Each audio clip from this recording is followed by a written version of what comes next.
अस्सलाम वालेकुम स्टूडेंट्स, मेरा नाम मोहम्मद अमात है और आप इस वक्त जिस चैनल से मुखातिब हैं वो हैं बायोलॉजी की वबा। I am the CEO of biology की वबा। और इस प्लेटफॉर्म पे आज मैं आप लोगों के लिए एक नया टॉपिक एक नई अंदाज के साथ लेकर आ गया हूँ। हमारी ये सीरीज़ नर्वस सिस्टम की चल रही है। जैसे कि आपको मालूम है, आपने पिछली वीडियोस देखी होंगी और जिन्होंने नहीं देखी वो पहले देख लें, क्योंकि हम सीरीज में चलेंगे तो आपको हर बात को समझने में आसानी होगी। बहरहाल, ये टॉपिक ये चैप्टर हमारा 13 तारीख को शुरू हुआ था और अल्हम्दुलिल्लाह के करम से और फजल से हम लोगों ने यहाँ तक पढ़ लिया, जिसके अंदर स्पाइनल कोर्ड को हमने सारी चीज़ें देख ली। यानी हमने पूरा सेंट्रल नर्वस सिस्टम पढ़ लिया। हाँ, इसकी डिजीज ज़रूर बाकी हैं, लेकिन इसका जो हमारा मेन कोर्स था, टॉपिक्स थे, वो हमारे कवर हो गए। अब हमारा इस पार्ट का, इस चैप्टर का जो है पहला पार्ट तो मुकम्मल हो गया है। यानी अब आज से हम लोग इसका सेकंड चैप्टर, यानी इसका सेकंड चैप्टर नहीं कहेंगे, सेकंड पार्ट जो कहते हैं, वो स्टार्ट करने जा रहे हैं। जिसके अंदर हम लोग सेंट्रल नर्वस सिस्टम के अलावा अब हम क्या पढ़ेंगे, हम पढ़ेंगे पेरिफेरल नर्वस सिस्टम। और पेरिफेरल नर्वस सिस्टम के अंदर भी हम कोई पेरिफेरल नर्वस सिस्टम नहीं पढ़ेंगे। अब पेरिफेरल नर्वस सिस्टम तो मैं आपको बता चुका हूँ, ये पेरिफेरल नर्वस सिस्टम है। मैंने आपको पेरिफेरल नर्वस सिस्टम के अंदर स्पाइनल नर्व और कैरोटिड नर्व ये सारी बातें बताई हुई हैं। हमें ये थोड़ा ना देखना है, हमें ये देखना है कि न्यूरॉन कैसे काम करता है पेरिफेरल नर्वस सिस्टम में। ये न्यूरॉन्स ही हैं जो आगे फैली हुई हैं और ये पूरी एक नर्व की शक्ल दे रही है।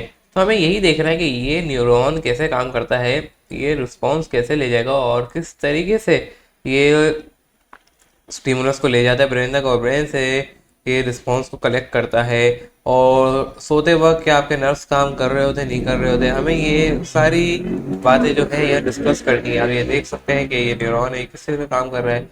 ये अब हमें ये देखना है कि ये स्टिमुलस कैसे जाते हैं ऊपर ऊपर से। तो यहाँ से आपको बहुत ही आसानी लग रहा होगा कि यूं जा रहा है यूं जा रहा है, लेकिन असल में उसकी बात क्या है, लॉजिक क्या है, उसी में पता चलेगा।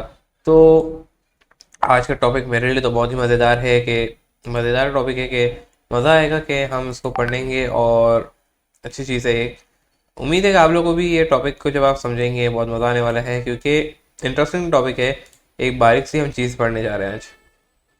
तो हम पढ़ रहे हैं, आपको मैंने बताया पेरिफेरल नर्वस सिस्टम पढ़ रहे हैं।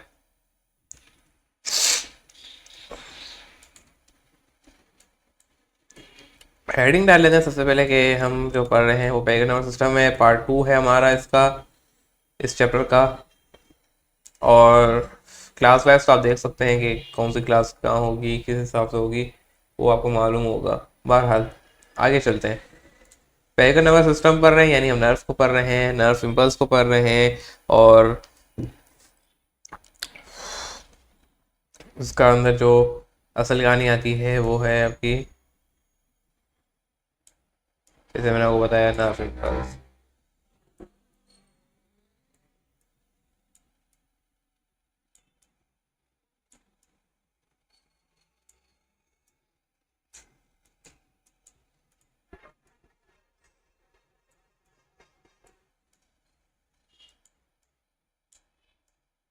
पहले कुछ मैं पतली पतली बातें करूंगा जो कि शायद समझ आ जानी चाहिए, कोई आम रूटीन के हिसाब से कुछ बातें होंगी इसमें।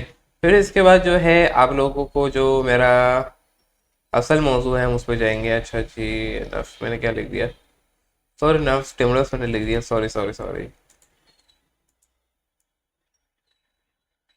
चूंकि नर्व इम्पल्स है भाई।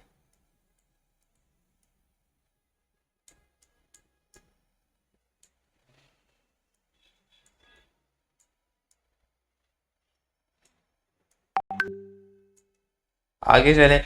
नर्व इम्पल्स की डेफिनेशन क्या है, ये भी आपको पता होना चाहिए कि नर्व इम्पल्स कहते किसे हैं। नर्व इम्पल्स पर दर हकीकत एक चीज़ को कहते हैं जिसका नाम अभी हम लिखेंगे, कि जो आपका जो नर्व है, या उसको हम इस तरह से तोड़ देते हैं, दो हिस्सों में टूटा हुआ, एक नर्व है और दूसरा इम्पल्स है।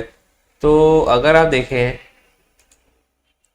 तो नर्व को जो हम कहते हैं, नर्व का मतलब होता है न्यूरॉन, कलेक्शन ऑफ न्यूरॉन।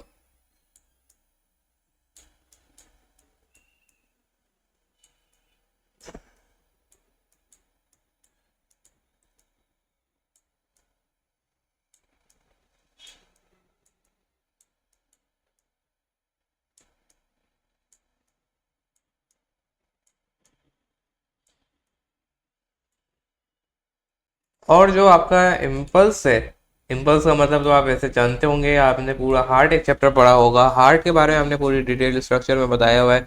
तो पता होगा कि जिसे हम कहते हैं नॉट रेगुलर, और नॉट रेगुलर तो ये एक आम वर्ड है, लेकिन अगर आप बायोलॉजी के स्टूडेंट है तो जाहिर सी बात है आप नॉट रेगुलर नहीं लिखोगे, तो मैं नॉट रेगुलर यहाँ नहीं लिखता। मैं डायरेक्ट अपनी असल बात लिख देता हूँ। नॉट रेगुलर हम पढ़ चुके हैं क्यों है, ये क्या है इम्पल्स के मायने तो आप बहुत अच्छे से जान चुके हैं, और जो उसका असल मायना है वो तो आपको पता होना चाहिए। रिदमिक और रिदमिक क्या है कि अल्टरनेशन के साथ चले और रुक रुक के चले। रिदमिक को हर एक सेकेंड और मिली सेकेंड के दरमियान फर्क जो होते हैं वो आपको मालूम होना चाहिए।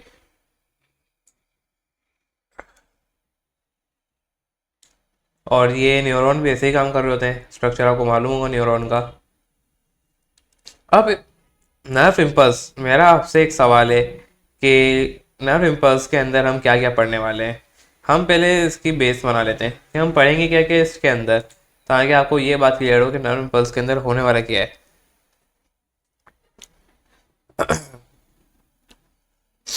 अगर मैं आपको यहाँ पे एक डायग्राम बना के दिखाऊं, सबसे पहले सपोज करें यहाँ पर एक न्यूरॉन है जो कि यूं इस तरीके से चल रहा है, सही है। अब मैं इसको यहाँ से काटता हूँ, इसको थोड़ा सा और अच्छा काटते हैं, यहाँ से इसको फिर यहाँ से काटा मैंने। काटने के बाद जो चीज़ निकलेगी, और अभी हम उसी को देखते हैं ज़रा। हम्म, ये आ गया आपका ग्रीन मार्कर, तो ये कुछ इस तरीके से निकलेगा आपका।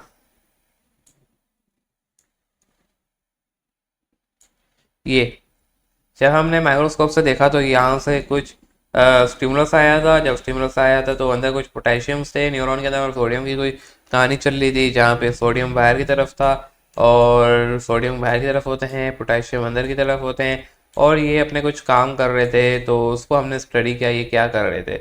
अभी हमें ये स्टडी करना है। सही, यहाँ पे कोई मिली वॉट्स मौजूद थे, मैं नाम नहीं लिख रहा उसका, सस्ती वैसे लिखा लिखा हुआ है, लेकिन मैं यहाँ नहीं लिख रहा। उसकी कुछ वजूहत है, अभी आपको समझ नहीं आएगा, तभी मैंने यहाँ नहीं लिखा।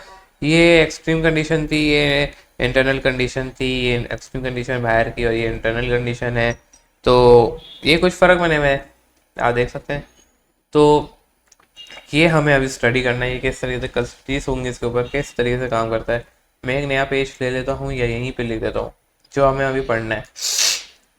हम पढ़ेंगे एक नर्व इम्पल्स को उस वक्त जब कोई स्टिमुलस ना है, जिसे हम कह सकते हैं कि रेस्टिंग आपका जो नर्व इम्पल्स उस वक्त किस तरीके से काम कर रहा होगा।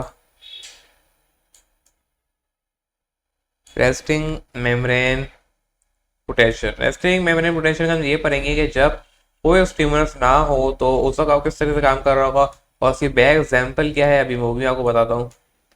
सबसे पहले तो हमें ये पढ़ना है पोटेंशियल।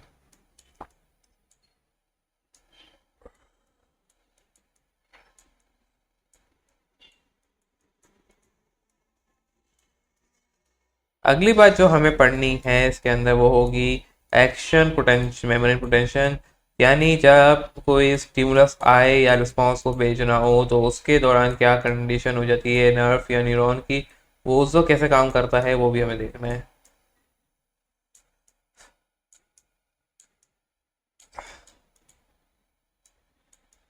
और एक और हमें पढ़ना है वो होगा आपका हाइपर पोटेंशन कह सकते हैं उसे, और एक और नाम भी दिया जाता है साइनेप्स। एक्शन पोटेंशियल के अंदर ही हम जो है एक और चीज़ को भी पढ़ेंगे, इसका एक पार्ट है, अगर मैं यहाँ लिख दूँ उसको उस तरीके से निकाल के, इसके हम पढ़ेंगे एक उसकी सब टाइप पढ़ेंगे। आप कह सकते हो ये सब टाइप होगी इसकी, वो होगी हाइपर पोटेंशियल की। हाइपर पोटेंशियल कब हो जाता है और क्यों होता है, और इसकी बेस्ट एग्जाम्पल क्या है इसको भी हम देखेंगे, लेकिन इसको आज नहीं देखेंगे।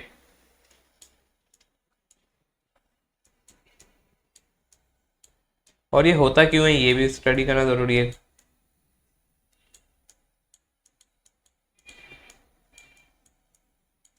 अगली बात जो हम पढ़ेंगे वो लास्ट होगा हमारा साइनेप्स। एक न्यूरॉन से दूसरे न्यूरॉन के दरमियान कैसे ये जाता है, हमें ये पढ़ना है कि ये कैसे अल्लाह ताला ने सलाह रखी है, क्योंकि एक न्यूरॉन दूसरे न्यूरॉन के साथ कभी भी जुड़ा हुआ नहीं है। ये बात याद रखनी चाहिए कि आपके जो न्यूरॉन हैं वो कभी भी एक दूसरे के साथ जुड़े हुए नहीं होते, उनके दरमियान फासला होता है, और उसी फासले को अगर मैं आपको बताऊं, जैसे अगर ये साइनस लिख देता हूँ, साइनस में पढ़ेंगे। अगर ये, तो मैं क्या बोल रहा था आप लोगों को, ये बोल रहा था कि थोड़ा एक काम आ गया था तभी रुकना पड़ा था मेरे को। बहरहाल आगे चलते हैं। साइनेप्स के अंदर मैं कुछ बात कर रहा था। साइनेप्स के अंदर क्या करेंगे कि एक न्यूरॉन, ये एक न्यूरॉन है तो इसके दरमियान दूसरा न्यूरॉन है, जो इसके दरमियान ये गैप है, इसको हमें स्टडी करना है। इन चीज़ों को स्टडी करेंगे तो साइनेप्स के बारे में हमें मालूम हो जाएगा। अब ये रेस्टिंग पोटेंशियल के बारे में कुछ बातें मैं कहना चाहता हूँ उससे, कि ये कब हो सकता है, क्या चांसेस हैं। एक बात आपको ये समझ में आ गई होगी रेस्लिंग पोटेंशियल के बारे में, कि रेस्लिंग पोटेंशियल के आप एक तरीके से फारिग बैठे हुए हो, सही है, एक तरीके से आपके पास स्टिमुलस, सपोज करें ये एक हॉट ऑब्जेक्ट है। अगर मैं यहाँ से एक हॉट ऑब्जेक्ट बनाऊँ, ये एक हॉट ऑब्जेक्ट है, सही है, और ये बॉडी है, सही है। अब इस बॉडी ने इसको टच नहीं किया, अभी टच नहीं किया, सही है, नो टच, टच नहीं हुआ ये। लेकिन जब यही हॉट बॉडी को ये बंदा टच कर देता है, यहाँ पे ये टच कर चुका है, तब क्या होगा? जाहिर सी बात है, अगर टच नहीं किया तो उसका मतलब स्टिमुलस नहीं जाएगा ब्रेन तक कि भाई इसको हटाओ फटाफट, और ये हॉट बॉडी को हाथ जल रहा है। लेकिन जब ये टच कर चुका है तो जाहिर स्टिमुलस जाएगा और आप फटाफट से हाथ को क्या करेंगे, हटा देंगे, क्योंकि स्टिमुलस जाएगा, ब्रेन ऑर्डर देगा भाई ये कोई हॉट ऑब्जेक्ट है, ये हाथ से हाथ हटा दिया जाए, सही है। तो ये से पता चल गया कि ये रेस्टिंग पोटेंशियल होगा कि जब आप हार्ड टच नहीं कर रहे, और ये क्या होगा, एक्शन पोटेंशियल होगा जिसमें स्टिमुलस जा रहा होगा। लेकिन मैं कहता हूँ, एक बात ज़रा सोचो, क्या आप बैठे, आप जब जाग रहे हैं, सोए हुए नहीं है, आप जाग रहे हैं, तो उसमें भी तो आप जो है अपने हाथ को मूव कर रहे हैं, कभी जबान को मूव कर रहे हैं, कभी तीर, कभी आंखें बंद खोल कर रहे हैं, कभी मुख्तलिफ एक्शंस या एक्टिविटी सब कर रहे होते हैं। अगर आप एक बैठे हुए हैं तो कर रहे होते हैं, कभी आप बोल रहे होंगे, तो इसका मतलब ये, जब आप स्लिप नहीं कर रहे होते, जब आप जाग रहे होते हैं, तो उसका मतलब तो ये हुआ कि आप जो है पूरी टाइम कोई ना कोई एक्शन कर रहे होते हैं, उसमें स्टिमुलस जाता है, आता है, कभी आप एग्रेसिव हो रहे हैं, कभी आप अच्छे हो रहे हैं, कभी आप बात कर रहे हैं, कभी आप अपनी मूव कर रहे हैं, मतलब कोई ना कोई आप एक्टिविटीज कर ही रहे होते हो, कोई ना कोई, जब आप जाग रहे हो। ऐसा नहीं कि आप एक्टिविटीज के बगैर बैठे हुए हो, कोई ना कोई एक्टिविटी हो रही होती है। तो इसका मतलब ये है कि हाथ का मूव होना, आंखों का बंद खोल होना, सही है, लेग्स का मूव होना, जितनी भी सारी बातें, उससे तो मतलब ये है कि action potential all the time चल रहा होता है, सही है, मतलब कोई ना कोई स्टिमुलस जा ही रहा होता है। लेकिन ये रेस्टिंग पोटेंशियल कब होगा? रेस्टिंग पोटेंशियल कब होता है? जब आप सो रहे होते हो, सही है। और रेस्टिंग पोटेंशियल की हम यही बैक एग्जाम्पल देखते हैं कि जिसके अंदर आप सो रहे होते हो, और रेस्टिंग पोटेंशियल के अंदर भी एनर्जी लग रही होती है, कि इसमें, क्योंकि उस वक्त ब्रेन काम नहीं कर रहा होता, एनर्जी इसमें भी लगेगी, सही है, ये एक्शन पोटेंशियल में भी लग रही है और ये रेस्टिंग पोटेंशियल में भी लग रही है, दोनों में लग रही है। तो उसका मतलब ये हुआ कि एक्शन पोटेंशियल में भी एनर्जी जा रही है और रेस्टिंग पोटेंशियल में भी एनर्जी जा रही है। तो ये तो बात आपको पता चल गई होगी कि एक्शन पोटेंशियल में भी आपकी जो है एनर्जी लग रही है, रेस्टिंग पोटेंशियल में भी लग रही है। तो रेस्टिंग पोटेंशियल में एनर्जी कैसे लग रही है कि जब आप सो रहे होते हो, आप कोई ख्वाब देखना शुरू कर देते हो, तो उसका मतलब ये है कि उसमें भी आगे एनर्जी लूज हो रही होती है। तो उससे अच्छा मैं ये कहता हूँ कि जब आपको उसमें अपनी एनर्जी ज़ाया करनी है, तो फिर सच एक्टिव पोटेंशियल में ही रहते हुए ज़ाया कर लो एनर्जी। वो तो फजूल में ज़ाया हो रही है, ये काम करके कोई ज़ाया कर लो जब चीज़ ज़ाया करनी है। अब अगर आपने कभी नोट किया हो कि अभी आप सोकर उठते हो तो आपको ऐसा लगेगा अभी भी बहुत थकन हो रही है, फिर सोने के बाद तो मज़ीद और थकन हो रही है। तो आप ज़रा सोचें, उस वक्त जब आप सो के उठते हैं और आपको मज़ीद ज़्यादा थकन होती है, तो उसकी क्या वजूहत हो सकती हैं? उसकी बेस्ट वजूहत यही है कि आपने कोई ख्वाब देखा है। आप याद करें कि आपने कोई ख्वाब तो नहीं देखा था। अगर आपने ख्वाब देखा तो उसका मतलब ये, तभी आपको ज़्यादा थकन आ रही है और सोने का और दिल चाह रहा है। तो सच है, आप एक्शन पोटेंशियल रहते हुए ही काम कर लें अपना, तो एक्शन पर जो एनर्जी यूज़ होगी वो सही जगह यूज़ हो जाएगी, वो लवजस ज़ाया हो रही है। ये हमें सारी चीज़ें अभी स्टडी करनी है डिटेल में। अभी तो मैंने कुछ बातें, पतली पतली बातें बता दी हैं, अब हम करेंगे मोटी मोटी बातें, लेकिन आज नहीं, नेक्स्ट वीडियो में। और अगर आप चाहते हैं कि नेक्स्ट वीडियो जल्द से जल्द आए तो कमेंट में ज़रूर बताएं, और नेक्स्ट वीडियो का आप लोग इंतज़ार करें। इंशाल्लाह उसमें और मज़ा आएगा। अगर आपको ये वीडियो अच्छी लगी हो तो लाइक करें और सब्सक्राइब ज़रूर करें, क्योंकि आपके लिए मेहनत की जा रही है, वीडियो बनाई जा रही है, वरना हमारा तो कुछ नहीं जा रहा। और जब तक के लिए मुझे इजाज़त, मेरा नाम है अमान, अल्लाह हाफिज़।